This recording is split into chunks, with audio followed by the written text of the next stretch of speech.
The anti-Bitcoin and crypto sentiment runs wild.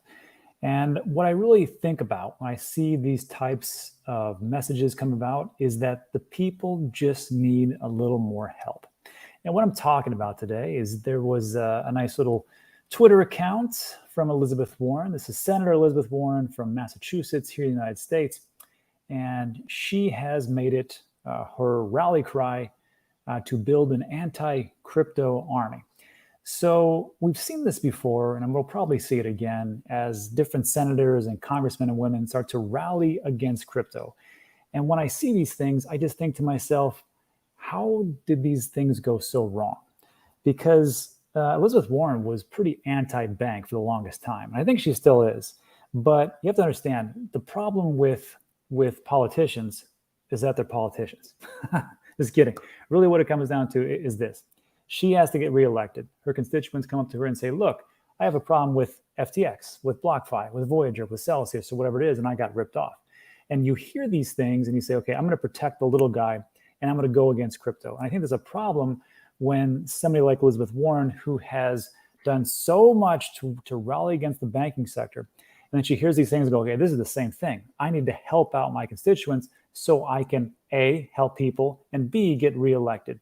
And when this happens, I just see it's a little bit of misguided trust in what's happening. There is a huge difference between the scam artist and the thief that is Sam Bankman-Fried with FTX, and the Voyagers and the Celsius and the BlockFi and everything else that's out there.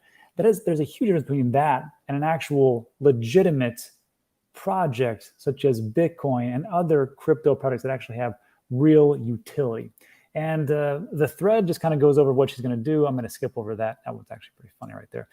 And a lot of her things that are rally cry is that she talks about how this is not a good investment. This is a terrible investment. And she lumps in Bitcoin with Dogecoin and everything else. I'm not here to debate that part. But I got to tell you, as far as like a poor investment, in reality, if we take a look at it as far as a store of value, Bitcoin's been a fantastic investment. In the 80s, I mean, $20 is going to get you a pretty good amount of food in your cart, like you can see here in the graphic. In 2000, it's not going to get you anything. And in 2022, if you're spending $20 in Supermax in Puerto Rico, you're not getting anything. I hate to tell you that. But if we take a look at just a couple of years ago, 10, 12 years ago, one Bitcoin in 2011 could get you the same amount of food in the cart because guess what? It was about $20 or $30. Just 10 years later, one Bitcoin can get you a pretty nice car, $69,000, and 2030, who knows what it's going to be. So if we talk about the actual product as being a poor investment and things that are doing, I just think that Elizabeth is just missing the mark. I don't think she really understands really what's going on. I mean, heck, even Michael Burberry from The Big Short fame said, look, this was just a day about 5 hours ago. I was wrong to say sell. So I said, hey, Jim Cramer, you should take notes. This is how it's actually done when you are incorrect. So this is, I still think, a pretty good investment for me. I can't tell you what to do. I'm not an investment advisor. So when I say these things, I look out and I say that, instead of calling for hate and to really go against Elizabeth Warren, I need you to help her. I need you to help her see what she is potentially missing. How do you do that? Very simple. There's this website, warren.senate.gov. And I'm going to link this website in the description below. And there's a little button right here that says share your opinion. Now, let me stress this. If you're going to share your opinion, make it constructive. Help her to see the light of where she may be missing some vital pieces of information. And you can go down and say a meeting request, a tour request, or whatnot, and put in your information. Now, there are some things that are required in email and things like that. I'm not saying you should give the perfect email, but whatever you want to do. And then just kind of give her a message as to why you are an investor and why you think crypto is going pretty far. So let me just think about that in the comments section. Again, I'm not here to spread discourse or hate. I'm here to try to enlighten people and help them get to where they want to go. But I must tell you that a person that is really against banks, like Elizabeth Warren, there's a statistic that actually scares me. And this was the Kobayashi letter. It talks about the total banks in the U.S. by year. In 1920, we had 31,000 banks. And then just, 50 years later, 1970, we had 13,500, a little bit less than half, or more than half. Now in 2022, we have 4,200 banks. And it doesn't take a rocket science to figure out where we're going. We're going to see less and less banks. They're going to consolidate, and they're going to pretty much own everything. And if we get that factor into a CBDC, then we're going to have a lot of problems going down in the future. However, as I've always said, just because we get a CBDC doesn't mean that will rule the roost forever. It just takes one time for them to shut off somebody's purchasing power, for them to say, you know what, maybe there's an alternative option that I keep hearing about that I could potentially get into and actually own and have my own forms of money, which is solid money, might be Bitcoin or some other digital assets. So I think that we're going in the wrong direction. However, there are some good shining lights. And this right here is Congressman Tom Emmer. And he is, for the banking, he's doing on the banking committee, I believe, where he has the FDIC chair. And this is Martin Gruenberg of the FDIC. And he's going to say a couple of things. And this is from Nick Carter. And he catches them in a couple of lies. So this is about a minute and a half. And one of those is he talks about, if we sell Silicon Valley Bank, will it be easy to have 24/7 access like the different crypto producers actually had? And the second one is, did the FDIC ever say to any other bank that will potentially be purchasing Silicon Valley Bank that this will be overly burdensome or onerous for them to service these crypto platforms? So just take a listen. Will you commit that a bank that buys Signet will be able to use it to facilitate 24/7 access to the banking system for digital asset companies? I'm happy to look into that. I don't know who the buyer was, but be glad to look into it and follow up with you in regard. You're not going to block the buyer from doing 24/7 banking for digital asset companies, is that correct? If that's the nature of the acquisition, yes.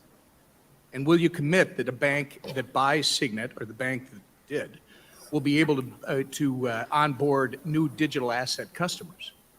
Again, I'd like to look into the transaction, but I'd be glad to follow up with you in regard to it.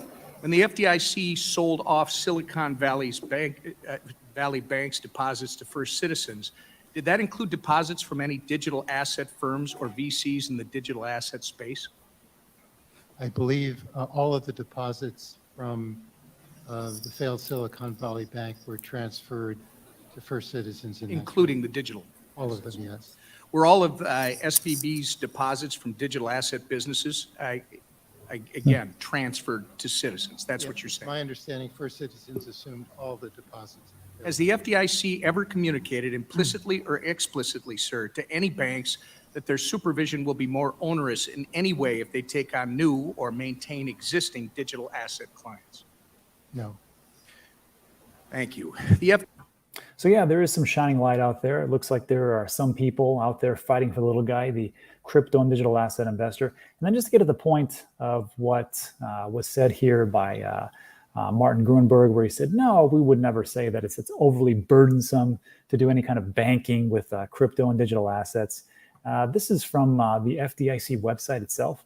And it says quite clearly here, issuing or holding as principal crypto assets that are issued, stored, or transferred on an open, public, and or decentralized network or similar system is highly likely to be inconsistent with safe and sound banking practices. So I don't really couldn't say that they would explicitly say it's a little bit tougher, but it does say it on the website. However, to be fair, they do say very clearly banking organizations are neither prohibited nor discouraged from providing banking services to customers of any specific class or type as permitted by law or regulation.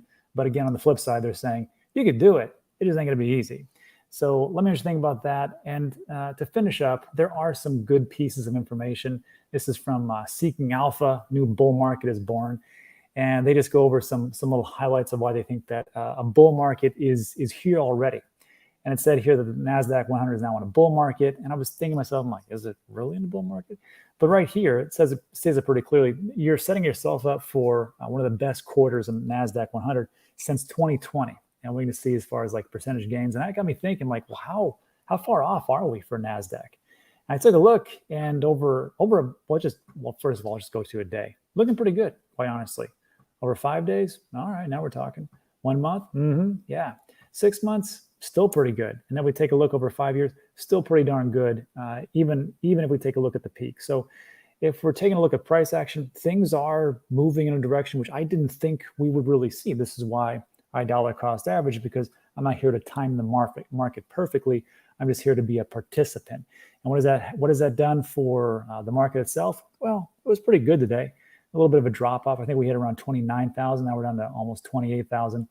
And there's a little bit of action sideways. Here we go. XRP is up 27% in 7 days because of rumors of potential settling of the court case against Ripple. But hey, who knows? And that is it for today. There's a couple of things before we take off I can make mention of. First of all, CoinLedger, who is a sponsor of the show. This is for tax software, which is what I use personally. They just got it into where you're able to connect your Cardano wallets, which is something that when David came on, he talked about, we're going to do this pretty soon. And I was like, yeah, they usually do it. And here we are today. So they've done that. This is what a thing people have been asking for. Again, very simple to use for tax software. Don't be afraid of taxes. You can make it super simple. From the time that I set it all up, API integration, shot it off to my CPA, 30 minutes. Link in the description.